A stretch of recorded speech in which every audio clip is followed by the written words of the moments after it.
I have a real pleasure to be here with two top people, one at the European level, Commissioner Carlosem Moedasem, and one top at the national level, our Deputy Prime Minister Jarosławem Gowinem. And I'd like to ask them just a single question. The question is about innovation and research in Europe and about money, which are the issues closely connected.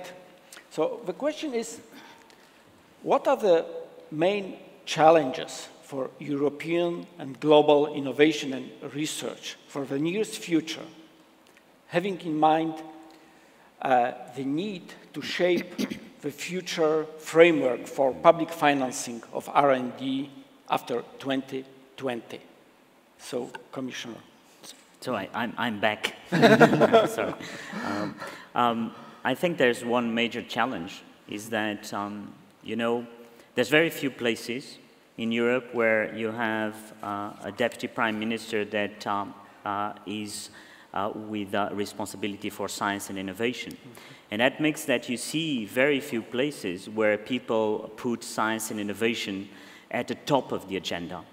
And I think that it has to be in Europe the top of the agenda, because there's no other way that we can improve lives of people. You know, you can make people work more hours, you can actually reduce salaries, but that's not what we want to do in Europe, or you can improve in terms of innovation and science. And that is something that we have to look at an investment, look at something that we want to do more in Europe, and basically have that political choice.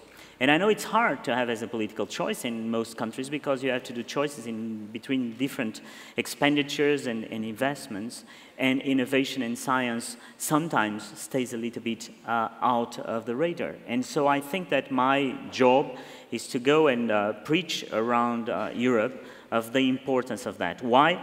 Because you see, I mean, during the crisis, the countries that were investing more in innovation and science were the ones that got out of the crisis better. Why? Because you still are in Europe 7% of the population, and you produce more than 34% of all the publications, articles, scientific articles and publications around the world.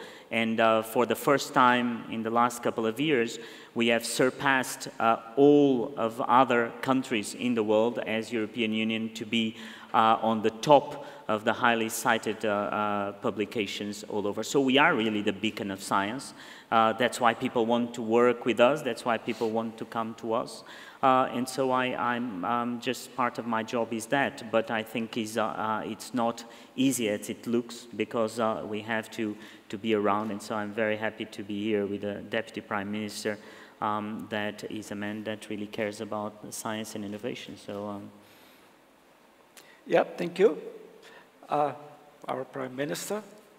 The main challenges are, in my opinion, connected to the changes we witness in many aspects of our social and economic activity. We need to realize that with Industry 4.0, artificial intelligence, new schemes for work and leisure, we enter terra incognita of humanity. Changes introduced by the above-mentioned processes will alter the way we live, work, and reshape the way the economy operates. New jobs will be created, but many traditional sectors will vanish.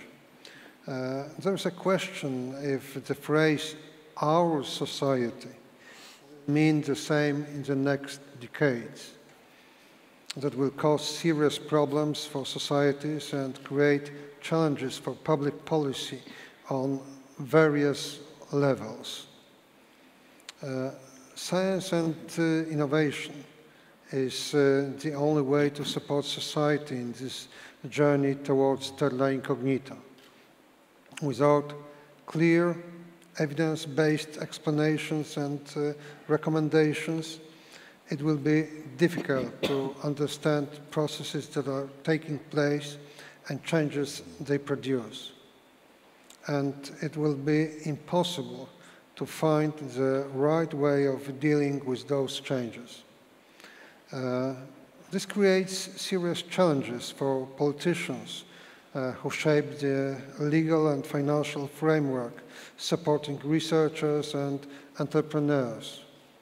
We need to design a flexible and user-friendly ecosystem for innovation as never before.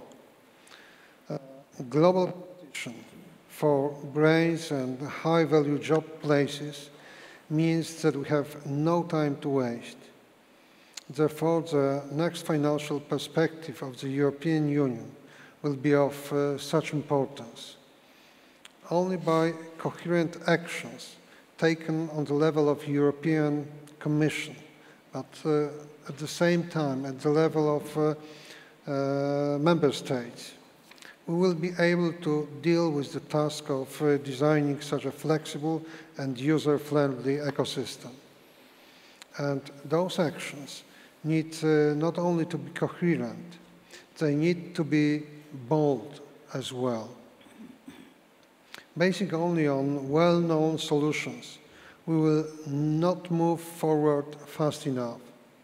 In this way, the word innovation will be a DNA feature of public policy for the next decades.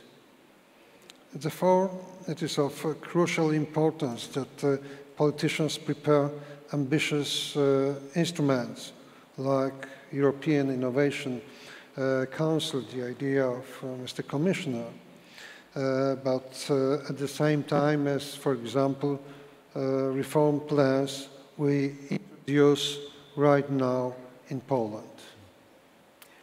Thank you very much. I see, in fact, lots of synergy on what's happening at the European level and the Polish level. Of course, we're talking about different, say, amounts of money, but one of the features of those changes is excellence. Excellence in research, and in Europe we have a very good example of European Research Council, which is a success story. We recently celebrated the 10th anniversary of its creation. We have a similar institution in Poland. Now Europe is to create European Innovation Council, which is more or less takes some ideas from the success of the ERC. We have an institution which is a National Center for Research and Development, which plays more or less the same role. So, and of course, when we look at the landscape of, say, Europe in general, research in Europe, sometimes in Poland some people say that, you know, we have some European research funding institutions, we have some Polish funding institutions. Now, this is the common pool of funding institutions. We have ERC, which is also a Polish institution. In Polish, that means European now. So that's really great. But we have just a very brief time, and I'd like to ask the question to the Commissioner. I learned that you were one of the first students in Europe participating in the Erasmus program. So what is the future of that program after 2020? So just a brief comment. I think it's the best thing that happened in my life was to do Erasmus. At the time in 1992, 1993, there was basically no one. And my university professors were not very happy. They didn't want me to go, which shows that you should never follow the advice of your professors. And I decided against all odds to do it, and it changed my life. And I think that probably what happened in Europe is that you lost that connection in between Europe and the people. Erasmus is a great example of that connection. I mean, that day I went with a check on my pocket with 16,000 francs that said Europe to Carlos, you know. And I think that unfortunately we lost a little bit that touch in a lot of things we do in Europe. And so I think that we have to get back to projects like Erasmus, projects that are without intermediaries in between the people and Europe. and that will reconnect people. So I'm a big fan of Erasmus. I think that we should find other Erasmus. I'm working on innovation, on finding something like an innovation check, where people can get a check and then go for 1 month to a lab or go to a university to look how innovation works, or a company, but that they feel that is Europe working for them. And I think that's something that we have to invest much more. So I don't believe, I mean, I'll not be there, but I'll fight as much as I can for a program like Erasmus to be bigger and not smaller. Thank you very much. Thank you very much. Our time has expired. So thanks a lot. I think that those brief presentations, opinions were quite interesting to everyone. And thank you very much again. Thank you.